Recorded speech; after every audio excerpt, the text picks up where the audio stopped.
Lors de mon dernier cours, j'avais beaucoup insisté, si vous vous rappelez tous, sur le premier verset du chapitre 8, qui est absolument important, je dirais indispensable à la compréhension de chacun d'entre nous, les disciples du Mashiach, si nous voulons grandir en lui.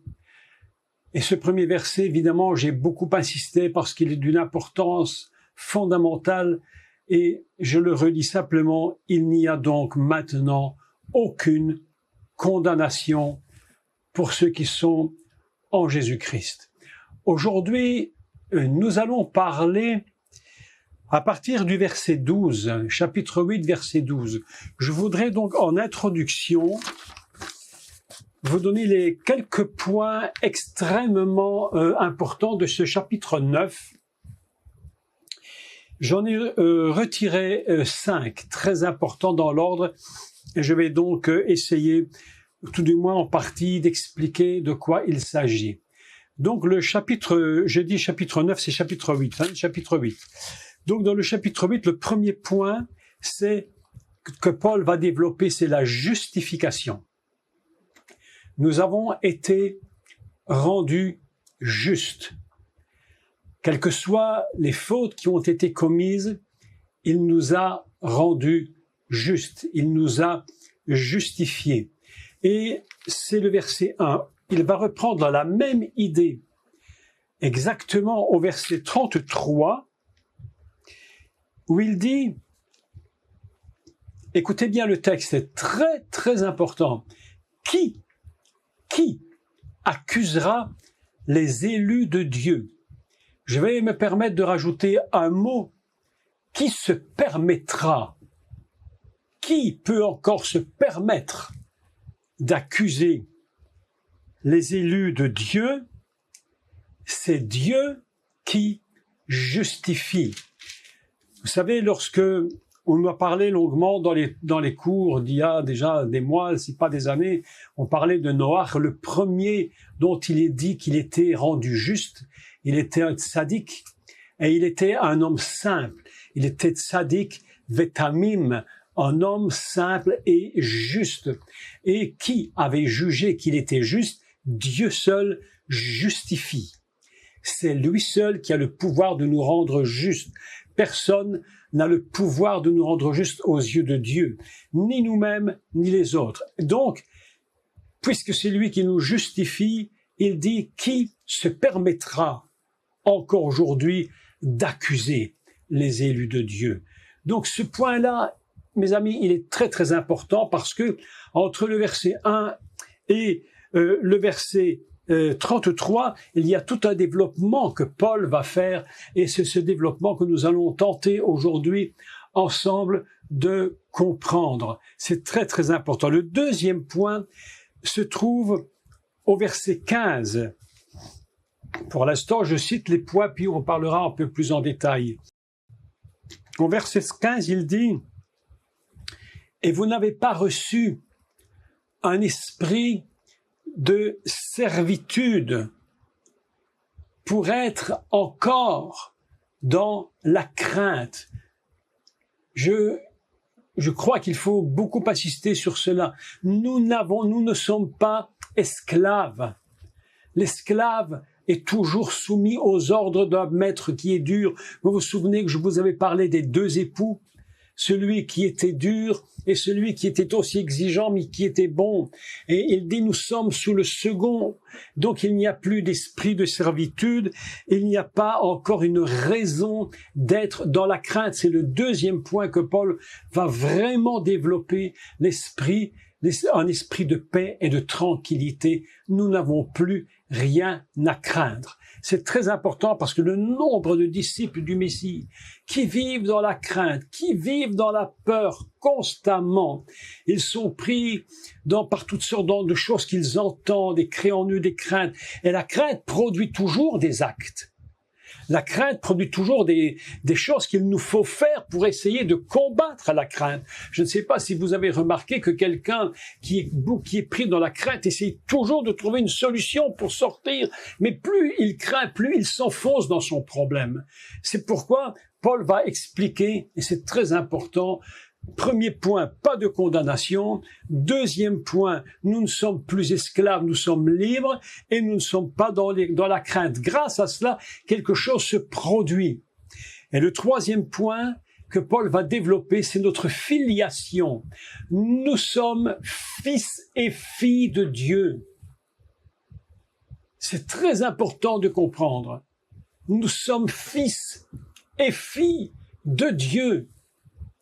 Nous sommes héritiers et co-héritiers de Christ. Vous imaginez la position dans laquelle nous nous trouvons en tant qu'enfants de Dieu. Le quatrième point que Paul va développer, c'est évidemment le monde qui attend la délivrance. Et cette délivrance, elle est produite par ceux qui sont les fils et les filles de Dieu. Nous devons amener la délivrance. Nous devons porter le message de délivrance à ce monde qui est comme dans les douleurs de l'enfantement. Et il dit, c'est depuis le commencement du monde que ces choses sont ainsi. Et alors, le 5, c'est au verset 25, et ça c'est un texte absolument magnifique que je vais expliquer. Il dit, c'est le salut en espérance. Nous attendons le salut avec espérance. Donc, je voudrais aujourd'hui qu'on puisse, après avoir donné les 5 points, parler à partir du verset 12. L'apôtre Paul va expliquer que nous ne sommes pas redevables. Nous ne sommes pas redevables, il dit, à la chair, pour vivre selon la chair. Être redevable de quelqu'un, c'est parce qu'il nous a fait quelque chose, il nous a donné quelque chose qui nous a fait du bien, qui nous a sorti peut-être d'un souci, d'un problème.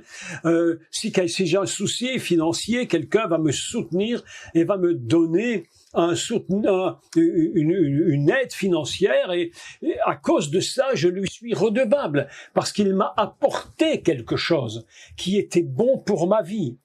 Mais voilà que l'apôtre Paul est en train de nous dire une chose absolument importante. Il nous dit que nous ne sommes pas redevables à la chair. Mais pourquoi nous ne sommes pas redevables à la chair? Parce que la chair, elle-même seule, n'a rien produit qui puisse nous donner quelque chose pour Dieu. Au contraire, elle nous a constamment éloignés de lui. Et si nous n'avions pas été sauvés, si nous n'avions pas reçu la grâce que donne le Messie, mais mes amis, aujourd'hui, vous et moi, mais où serions-nous aujourd'hui? Si nous sommes redevables de la chair, c'est parce qu'elle aurait fait quelque chose pour nous. Mais voilà que Paul nous dit, ainsi donc, frères et sœurs, bien sûr, nous ne sommes point redevables à la chair parce que elle est incapable. Elle n'a pas le moyen elle-même de produire quelque chose qui puisse plaire à Dieu. Et je crois que là, nous sommes tous bien conscients de cela. Lorsque nous ne vivons pas dans l'esprit, et que nous sommes dans la chair, mes amis, mais il n'y a plus de limite. Et la morale, lorsqu'il n'y a pas la direction de l'esprit, la morale qui peut déjà être très très limitée peut s'écrouler complètement. C'est pourquoi on constate que les gens qui vivent hors de l'esprit de Dieu sont absolument incapables de maîtriser la vie. C'est impossible. Nous ne sommes donc absolument pas redevables. C'est pourquoi il y a des chrétiens, il y a des enfants de Dieu qui ont toujours l'impression que leur chair est tellement utile. La chair n'est utile dans la mesure où elle est soumise à Dieu, seulement dans la soumission et où elle fait ce que lui dicte l'Esprit de Dieu. C'est pourquoi il y a l'homme spirituel et l'homme charnel. Et en nous, il faut que l'homme charnel soit complètement contrôlé. S'il n'est pas contrôlé par l'homme spirituel, la chair nous entraîne dans des choses absolument impossibles. Et que ce soit les gens qui ne croient pas en Dieu ou quoi que ce soit, ou même nous, si nous nous retirons de l'esprit, je vous dis que les barrières tombent. Et tout est permis. Il n'y a plus de limite. C'est pourquoi il dit, nous ne sommes point redevables à la chair pour vivre selon elle. Évidemment que la chair ne peut pas mourir physiquement, mais les œuvres de la chair, elles doivent être contrôlées jusqu'au moment où elles vont même mourir, de telle sorte qu'elles n'auront plus aucun pouvoir sur nous. Qu'est-ce que l'homme spirituel? L'homme spirituel, la femme spirituelle, c'est celui et celle dont la vie de l'esprit est tellement développée en lui. Il y a une telle puissance de l'esprit de Dieu que les œuvres de la chair n'ont même plus d'existence en lui. Les choses ne viennent même plus à son esprit pour faire le mal, parce qu'il vit complètement dans la vie de l'esprit de Dieu. Ces choses sont très, très importantes. Il dit, si vous vivez selon la chair, c'est-à-dire si vous n'avez pas de direction du Saint-Esprit, si vous vivez selon la chair, il dit, vous mourrez. Quelque chose en nous va mourir.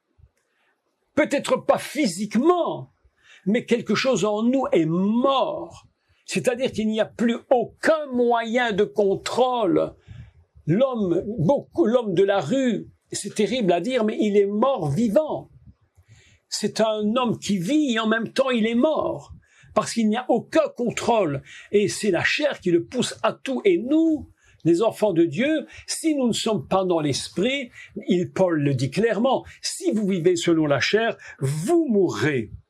Mais écoutez, la deuxième partie du texte, il est absolument extraordinaire. Mais, il y a un mais.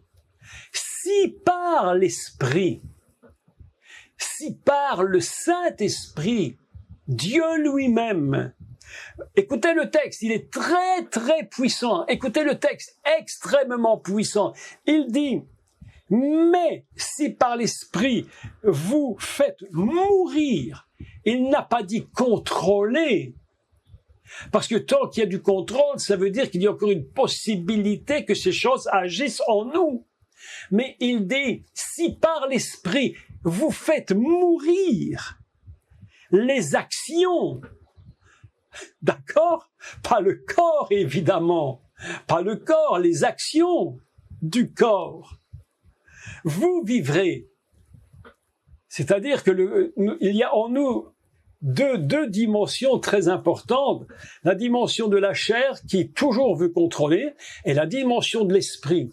Mais voilà que souvent, mes amis, écoutez, ce que je vais vous dire est très, très, très, très important. Souvent, on essaye de contrôler les actions du corps, de les contrôler afin qu'elles soient un peu prisonnières, comme si on leur mettait des menottes en leur disant « tu ne peux plus bouger ». Alors qu'en réalité, la parole de Dieu nous dit par l'Esprit, ce n'est même plus du contrôle, il faut qu'elle meure. C'est-à-dire qu'elle n'ait plus aucun pouvoir. On l'a dit, redit, redit, mais le seul être contrôlable, c'est le mort. Parce que quand il est mort, il n'a plus aucun pouvoir sur rien. Vous avez remarqué, c'est l'exemple que je vais prendre un peu fort, évidemment. Vous prenez par exemple des grands dictateurs. Je revoyais l'autre jour une émission terrible, terrible. Je ne sais pas si vous avez vu, mais les émissions historiques sont parfois très intéressantes. Il parlait de ce fameux dictateur Staline. C'était un homme terrible, terrible. Et puis alors, à la fin de l'émission, évidemment, comme tout le monde, le gars, il meurt. Et puis, il est là. Et puis, on pouvait lui faire ce qu'on voulait. On aurait pu le couper en petits morceaux. Cet homme était incapable de réagir parce que le mort n'a plus de réaction, parce que c'est fini pour lui. Je me pose la question, mes amis, est-ce que nous sommes appelés à contrôler les actions du corps ou est-ce que nous sommes appelés à les laisser mourir par l'esprit? Voilà la différence. Il y a les choses que nous essayons de contrôler, et puis il y a celles que l'Esprit veut faire mourir. Et ce texte est très puissant, mais très puissant, mes amis, parce qu'il dit, vous vivez selon la chair, vous mourrez, mais si par l'Esprit vous faites mourir les actions du corps, elles ne peuvent pas continuer de nous contrôler. Il faut qu'elles soient mortes. Il ne faut plus que nous soyons constamment en train de dire « Ah, mon mauvais caractère, ah, mon ceci, ah, mon cela ». Non, mes amis, il faut que ça s'arrête. Il faut aujourd'hui rentrer dans une dimension de l'esprit avec une telle hauteur que les choses de la chair vont mourir. Elles ne pourront même plus nous déranger parce qu'elles n'auront plus de pouvoir sur nous. Il ne faut plus que la chair ait du pouvoir sur nous. Les œuvres de la chair ne peuvent pas subsister. Elles doivent être sans force contre nous. C'est très, très, très important. Alors évidemment, pendant des années, nous essayons de contrôler, mais aussi longtemps que nous contrôlons nous-mêmes, c'est-à-dire que l'Esprit de Dieu lui-même n'a pas le pouvoir total sur notre vie. Ce que Dieu désire, c'est que son Esprit contrôle complètement notre vie. Vous vous souvenez de ce que je vous ai dit la semaine précédente, lorsque je vous ai parlé de la lettre Nun? Le seul endroit où nous sommes vivants, c'est lorsque nous sommes dans l'eau. Nous sommes des poissons dans l'eau. Nous sommes faits pour vivre dans l'esprit. Nous sommes faits pour vivre dans l'onction. C'est le seul endroit où nous sommes vivants. À chaque fois que nous essayons de faire mourir les œuvres de la chair, c'est comme si nous étions en train d'essayer de prendre une bouffée d'oxygène hors du lieu où Dieu nous veut. Mes amis, j'ai essayé toute ma vie de contrôler certaines choses jusqu'au jour où j'ai compris que ce n'est pas un travail d'homme, mais c'est le travail de l'Esprit de Dieu. C'est lui qui fait mourir les œuvres de la chair. Et aussi longtemps que les œuvres de la chair ne seront pas mortes, il y aura toujours un manque de place pour que l'Esprit de Dieu vienne remplir la totalité de notre être. Et plus nous allons laisser l'Esprit de Dieu vivre en nous, plus il va nous investir, plus nous allons nous tenir en lui comme un poisson dans l'eau, plus nous serons en lui, et plus les œuvres de la chair vont mourir les unes après les autres, jusqu'à ce qu'elles n'aient plus aucun pouvoir sur nous. C'est pourquoi la Bible nous dit le péché n'a pas de pouvoir sur nous. Mais comment est-ce possible? Pas parce que moi je peux l'empêcher, puisque je ne suis pas redevable à la chair. Je ne suis pas redevable parce qu'elle ne fait rien pour moi, pour m'élever auprès de Dieu.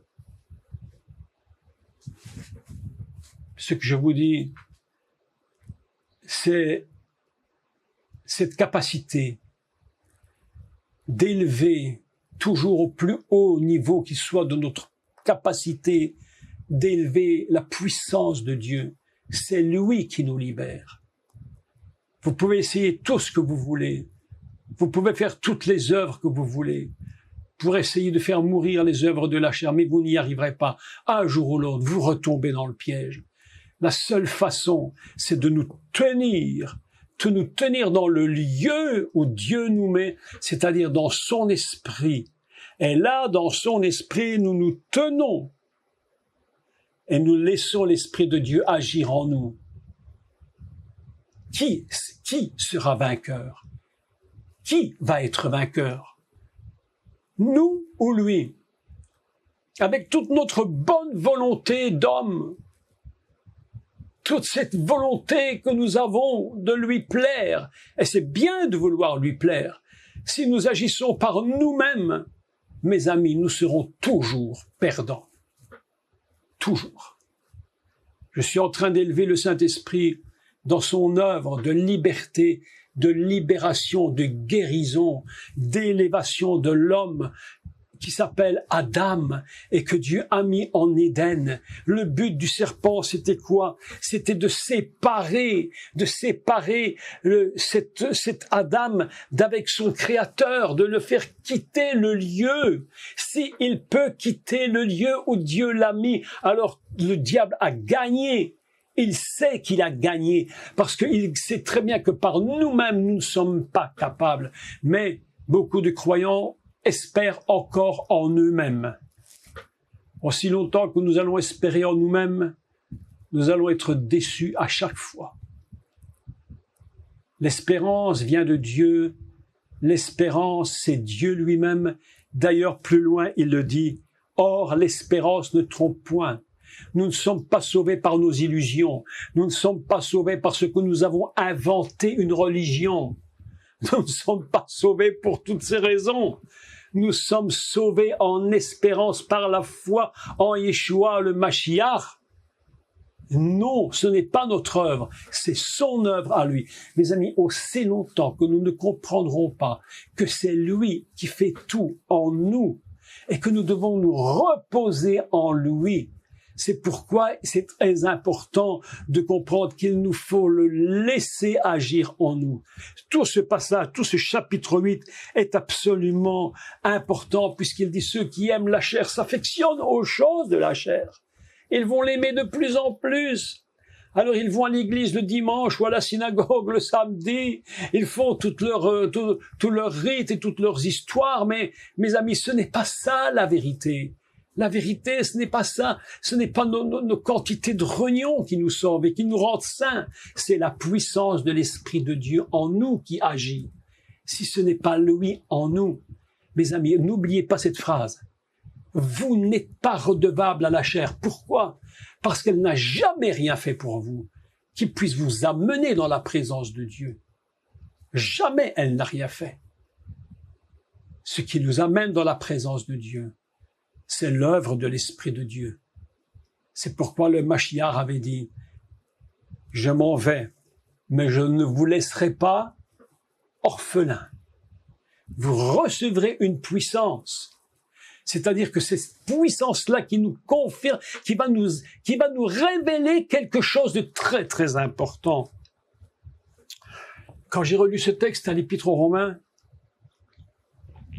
je me suis dit vraiment, Paul avait une compréhension, une dimension du Messie, quelque chose d'extraordinaire.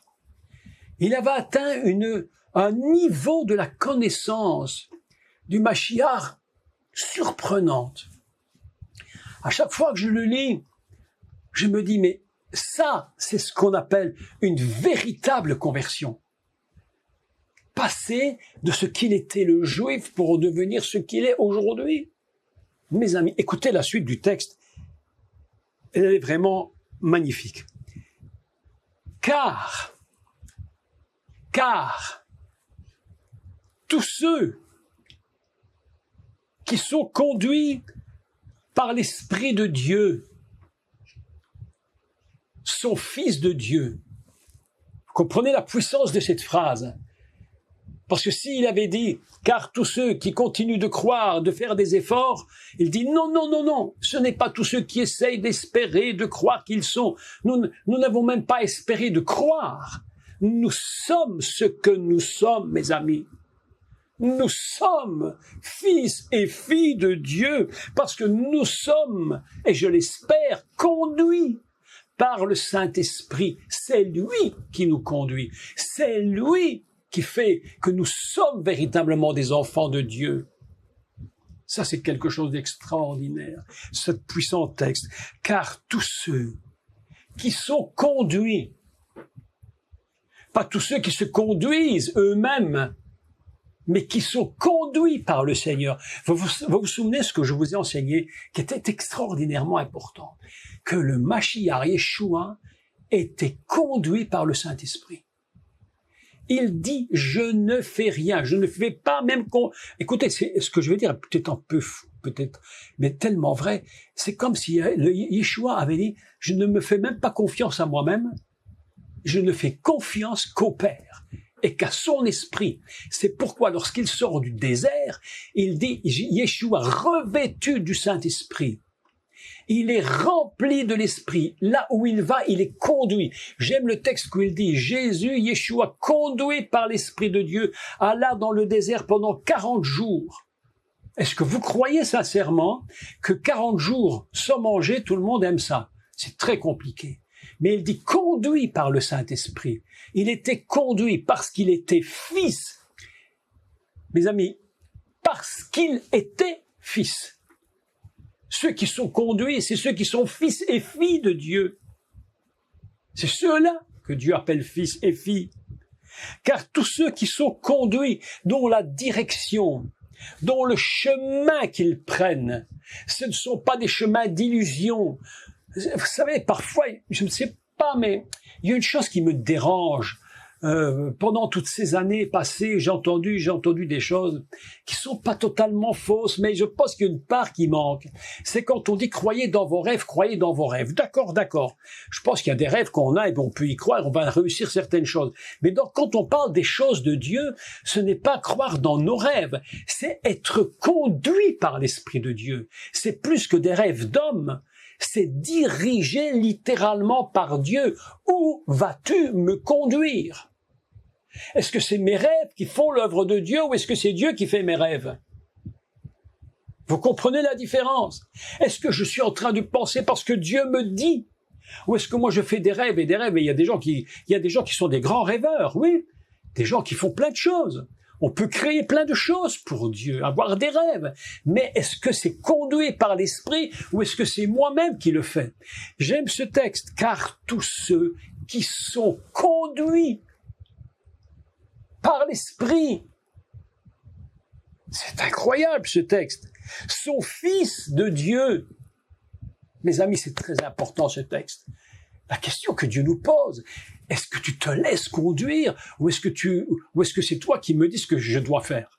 Souvent, on dit à Dieu, écoute, il faudrait que tu fasses ça pour moi. Et Dieu dit, mais est-ce que moi je veux le faire? Est-ce que lui veut le faire? Ou est-ce que c'est nous qui lui disons, fais? Souvent, nous lui disons, fais. Mais lui, il n'est pas nécessairement la même chose. J'aime ce texte. Vous êtes fils de Dieu. Écoutez bien. Et la suite est extraordinaire. Extraordinaire. Et lorsqu'on a reçu l'Esprit de Dieu, vous n'avez point reçu un esprit de servitude. C'est-à-dire que celui qui est conduit par le Saint-Esprit n'est plus esclave. Première chose de quoi? Esclave de lui-même.